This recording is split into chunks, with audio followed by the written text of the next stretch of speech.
This week, I'm going to go ahead and talk about the newly announced Apple products and of course a little bit of PlayStation news. So let's go ahead and hop right into it as we, together, as a people, take it out.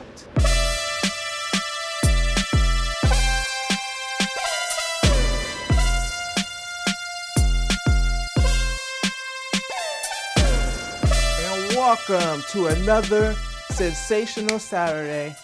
This is Mike, and this is Mike Techs It Out. And guess what I'm here to do? I'm here to talk about the Apple news. So today we're going to start this off hot with the new hot Apple products.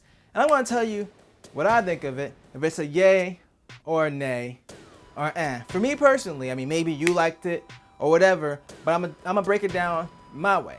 So let's hop into it with the new iPad. So let's talk about the base level one first. I'm talking about the $329, the regular iPad, the cheap one. That's $329, so it's going to retain its $329 price point. It's still going to be the same old design, which is fine because $329, you know what? Make the design as old and crusty as you want to. And they're moving the processor up to the A12 Bionic, which is like, I think it's like a 2-year-old processor at this point, but still for an entry-level iPad, it's going to be plenty fast enough to do iPad-y stuff, you know, watch videos, play a few games. Like, what do people really do on iPads that's different than phones? At least on the iPhone. I guess you can multitask, but yeah, the iPad-y stuff is more than good enough. The base level iPad is even more bomb now, and it still has Apple Pencil support.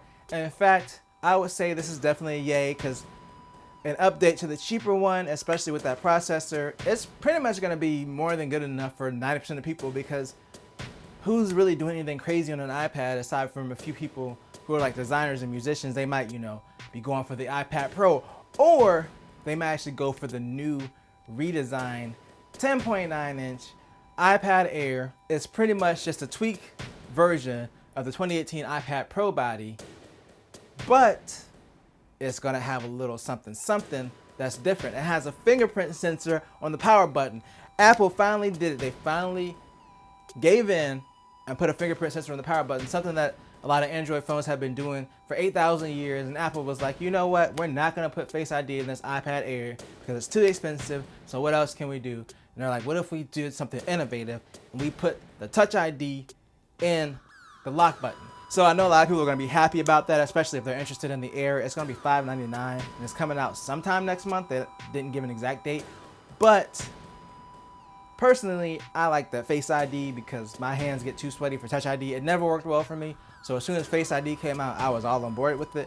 But for the people who like Touch ID, you know, the iPad Air, it seems like a good option. It has a lot of the features that the iPad Pro has, the same body, but you don't have to worry about Face ID. Now, of course, giving up Face ID, the front-facing camera isn't as good, but in reality, how important is the cameras on the iPad Air, or any iPad for that matter? They're not that important. I mean, who really using them like that? And then they boasted about the camera quality, you know, on the back camera, because they pretty much took the camera from the 2018 iPad Pro and put it up there. But as someone who's a 2018 iPad Pro owner, don't be fooled by those camera shots and pictures and stuff they had up there. That camera is not that good. It is not. It's not. Like, it's improved for an iPad, but it's not good. So don't buy it for like, ooh, that's a better camera. No, don't even think about, pretend it doesn't exist. Just put a piece of tape over it. The camera is not the most important thing, but they did add colors. So they're gonna have a rose gold, a green, and a sky blue. The green was looking kind of cool, I'm not gonna lie. I'm more of a blue person myself, but the green one kind of stood out to me. I was like, dog, I might have to downgrade to the Air just to get the green. But it might not even be a downgrade in comparison to the iPad Pro, because it's gonna have a new 814 Bionic chip. So it might even be faster than the current iPad Pro. I don't really know. I don't know where it's gonna fall at benchmarking wise. Not that it really matters that much, because like I said, on the iPad, it's really hard to tell a difference in day-to-day activities between the power unless you're really doing something that's like pushing it to the limit. But overall, it's a pretty cool device. Now, the one thing it doesn't have, of course, other than the Face ID, is it doesn't have the 120 Hz screen like the iPad Pro. And so for this, as far as yay or nay, I'm definitely saying nay, because, wait a minute. But you're like, Mike, you just said all this amazing stuff about the iPad Air, and it is really cool. It's amazing. It's a really cool iPad. I'm glad that they updated the Air, But the reason I'm saying nay personally is because that high refresh rate screen, dog, I gotta like, it's that big of an upgrade. Like, yes, even if the processor is technically better, but it doesn't really matter that much because both the 2018 and the newer iPad Pro are still like super fast. So even if the chip is a little bit faster, it doesn't matter. But that 120 hertz matters. That's a noticeable difference. And the reason that I say I wouldn't buy it is because you can still get an 11-inch 2018 iPad Pro for probably cheaper than the iPad Air. So unless you're really married to the colors or you really hate Face ID, I would just buy an older 2018 iPad Pro. In fact, Apple sells refurbished ones on their site, the 64 gig for $550, which is $50 cheaper than the iPad Air, and you get all the same features except for the newer processor, and you get high refresh rate, and it's cheaper. So that's just my opinion. Some people are just gonna want new stuff. Like I said, some people may want the colors, some people may want Touch ID. iPad Air is not bad. I just think that the iPad Pro 2018 might be a better value, but that's just me, player. All right, now let's hop into the next thing. What do we have next? What else did Apple talk about? Let's go ahead and talk about the Apple Watch. So yes, the Apple Watch Series 3 is here and it is $200 still. Yay! So the Apple Watch Series 3 is still continuing for now to be the base level, like cheapest, get me a freaking Apple watch in the lineup. All right, it ain't gonna get no cheaper than that. If you ask for cheaper, like, no, this is it. You get this old crusty one and that's it. You're like, but Apple, I just wanted some. No, you get the thick bezels around the screen. Yes, that's right. Still got the thick bezels, but it's only $200, which honestly, I love my Series 3. And to me, the screen difference is cool, but it doesn't make that much of a difference. Like going from the Series 3 to the Series 5, it wasn't like jarring or anything. I was like, okay, everything's a little bit bigger, it's cool. But it was kind of like whatever. So if you just want to try an Apple Watch or you just don't really care that much, the Series 3 is still a great option. And I have a feeling that it's not going to be around for that much longer, even though they had it in the press conference. But you know how shady Apple is. They're probably going to discontinue it. I think that they're still promoting it because they're probably trying to sell out of it, and they're probably not going to make it anymore because they also announced the Apple Watch SE. The most exciting Apple Watch, in my opinion, is the SE because, yeah, while the Series 3 is around for now, the SE is going to start at $279, and it has the same processor as the Series 5, like my current watch. It just doesn't have the always-on display. It doesn't have like the ECG, so it's missing some of the nicer features. But at $279, who cares? If the SE was around when I got the Series 5 last year, I would have just got the SE because it would have still been a big upgrade. It's still going to have the same screen real estate, so it's not going to use the Series 3 design where it has the bezels, where it's like a 42 millimeter for the bigger one, and then the 38 for the smaller one. So it's going to be the 40 millimeter or 44 like the newer watches. It just doesn't have the always-on display. And personally, I don't care about the always-on display. Like, I know some people will care about it, like, oh, now it's a real watch. I'm like, I don't care. Like, I looked at my watch anyway, and it always comes on when I look at it, and it's like fast. So it doesn't hurt, but at the same time, I'm like, it doesn't really matter that much to me to have the always on display. So I think the SE is really that sweet spot where, like, if you want the newer design, but you don't really care about all the features like the always on display or the ECG. I never use the ECG or any of that stuff. I have my watch mostly for fitness, and then also just if I'm in a place where it's inconvenient to pull out my phone, if I get an important message or a phone call, I can check it really quick. That's what I use my Apple Watch for. So Series 3, I'm gonna say, yeah, it's still a good buy for now, but if you can pony up for the SE, I think the SE is probably gonna be the better value just because it is a bit faster and it's newer, so it's gonna get support longer. Now, let's go to the Series 6. The big difference is between the Series 5 is it's going to have the blood oxygen level thing where you can take your blood oxygen level. The always on display is brighter and it's supposed to be 20% faster than last year's Series 5. That's it. So all stuff that I really don't care about. I mean, the faster might be a little bit noticeable, but my Series 5 is fine. So personally, as a Series 5 owner, I'm not looking to upgrade. I can't say like this is a nay.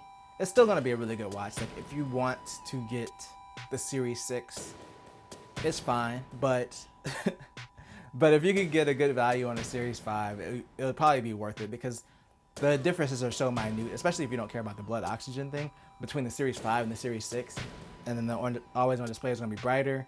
They're not really important changes. So personally, Might save some money if you're getting a Series 5. If you want the latest and greatest, of course, the Series 6 is fine. I'm just like, it wasn't a big upgrade. I know everybody said last year the Always On Display was a big upgrade. And I feel like personally, if I would have got a Series 4 last year, I would have been perfectly fine. I would have been happy with that, just as happy as the Series 5. So it's up to you. I just don't think that from the standpoint of like if you buy a Series 5 versus the Series 6, that is going to make that much of a difference. But Jeff is getting a Series 6, so I'll get to have a hands-on with it and do an unboxing. Probably not next week because it still hasn't shipped yet, but hopefully, if not, I'll have a different video. But yeah, that's it as far as product announcements. And then of course, my biggest thing that I saved for last is the AppleOne subscription service. And the reason I'm excited for it is because honestly, and I never told anybody this before, especially on camera, where potentially hundreds of people, even thousands, let's not exaggerate about my channel, where tens of people can see it. I already pay Apple $25 a month. That's right. I pay them $25 a month right now. So I have the Apple Music Family Plan, which is $15. Then I also have the 2 terabytes of iCloud storage that I share with everybody. So with the AppleOne subscription for the $30 a month membership, you get the family share plan for music, Apple TV Plus, Arcade, News Plus, and the upcoming fitness one, which I'll talk about in a few moments. And I think that's everything. Other than you get 2 terabytes of iCloud storage. They also have a cheaper plan where you get like 200 gigs of iCloud storage. That'd be ridiculous. And then you don't get the News Plus or the fitness with the cheaper $20 one. That's the lower end family plan. And then they're gonna have an individual plan, which is all the same stuff as a lower end family plan, but it's only $15 just for one person. So if you are heavily invested in the Apple ecosystem, like if you already pay for Apple Music or something like that, like if you even pay for 2 of the services as an individual, like if you have Apple Arcade and Apple Music, that's already $15 a month. So you might as well bundle it and get the extra stuff with it. So I think that it's great that they're offering this plan. You know, not everybody's gonna think it's great. They're gonna be like, oh, it's a ripoff or whatever. It's really not if you're already invested in the services. Like I said, I'm already spending $25 a month, and I'm probably already gonna get the fitness. And the reason I'm excited for it, honestly, is because it's a fitness program where you get the videos from the trainers, and it's pretty cheap. A lot of those programs can be expensive. So it's worth trying out, especially if it's gonna be included in a subscription. And it seems like they have some stuff for running, and I run on the treadmill usually 4 to 5 days a week. So I'm excited to see what kind of running exercises they have, and just in general, how the service is. And the one thing that you always hear about with Apple Watch and the fitness people are the rings, which yes, I am obsessed with the rings. I try to close my rings every day. But during the exercises, for one, you can use the app on an iPad or basically any Apple related screen, the iPhone, iPad, Apple TV or whatever. And during the exercises, it'll put up your rings like from your Apple Watch. So of course, it pulls that information. It'll tell you where you're at, how many calories you've burned. It puts all this information on the screen. That makes it super exciting because the device I'm already using to track my fitness anyway, and it'll be right there in front of me. So really, like, it's kind of cool. They can just kind of tie all this stuff in with the exercise. I'm interested to see how well it integrates with the Apple Watch, like if it's just going to be informational on screen or if it'll actually tie into like, the amount of exercise they're telling you to do or your, fitness level, all that kind of stuff. They have a real opportunity with the Apple Watch to really tie this fitness stuff in really well. So I'm excited to see what Apple can do on that level. So that's my the personal thing that I'm most excited for is the Apple Fitness Plus. And that sounds ridiculous because honestly, all the products they announced were good. And as much as I shaded the, iPad Air, that's even a really good iPad. I'm not going to shame anybody for buying it. I just, like I said, think the Pro is a better value. But overall, it was a pretty cool conference. Of course, we were still waiting for the iPhone one, which I'm kind of, they'd have to really blow me away this year to make me want to upgrade, which is not bad. It just means like I'm really satisfied with everything that I have. I'm satisfied with my 11 Pro. I'm satisfied with my Series 5. So I'm just not looking to upgrade this year. But I'm still excited to see what they do with the next iPhone. So we'll have to wait probably a few more weeks before we hear anything. Speaking of waiting, remember how long we waited on Sony to get this PlayStation price? Well, guess what? They finally had their event and they gave us the price. Now I'm not going to go too in depth because I feel like this is already probably going to be a long video for the Apple stuff. So basically, the PlayStation 5 physical, the disc drive, $500. All digital, no disc drive, $400. Now, I mentioned this, I can't remember if it was last week, but when the Series S, it was last week, because the Series S price came out at $300 and then the X came out at $500. And I was like, Sony at this point, now that Microsoft came out with their price, they're not gonna be able to go above $500. They're gonna want to compete. They don't want to give anybody any reason to buy an Xbox, really at all. So they're gonna come in at the highest, that $500 price point.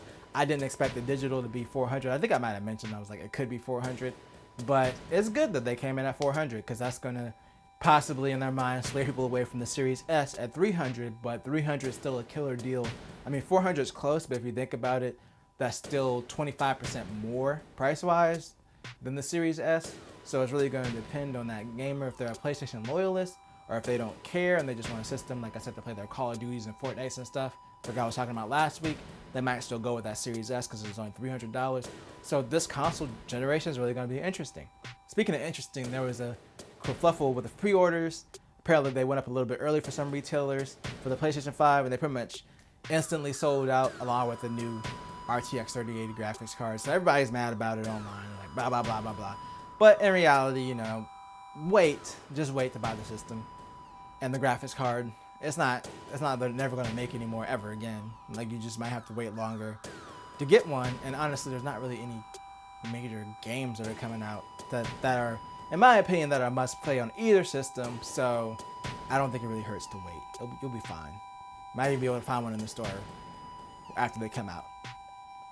On November 12th, which is another thing they announced, was the release date. So it's literally going to be 2 days after the Xbox Series S and X. So yeah, it's super exciting. It's going to be a really competitive time. Another thing with the release, another rumor finally got squished, a fan-created rumor that has been going around for like years now, since the PS5 stuff started, and that was backwards compatibility for PS3, PS2, PS1 games. Finally came out and said that no, they're not doing it. So anybody that had hope, I don't know why you had hope, because they've literally not been interested in doing it since the PS3 kerfluffle where they had to lower the price so they put that hardware in there to run PS2 games. That was like their last like hurrah in backwards compatibility for those systems, and then they even dumped the PS3 when they moved to PS4. So you know what, they're offering backwards compatibility for the PS4. That's fine. It would have been an added bonus to have PS3 all the way back to PS1 and to kind of be able to play everything. But there was really no inkling that they were ever planning on doing that. And let's be honest, Sony kind of dominated this last generation, so they don't really have to do anything like that to win fans back over. They kind of already have the fans in their pocket that already have a PS4. The 80-something million people, or how many PS4s they've sold. So I just don't think they care that much, and they're not going to spend the money for something that they feel like is not going to bring them that much value. That's where they're at. That's the hard truth of the matter. And that's going to bring an end to this video today. So if you enjoyed this video, make sure to tell a friend, tell a coworker, like, share, and subscribe, and always do at least 2 things at the same time.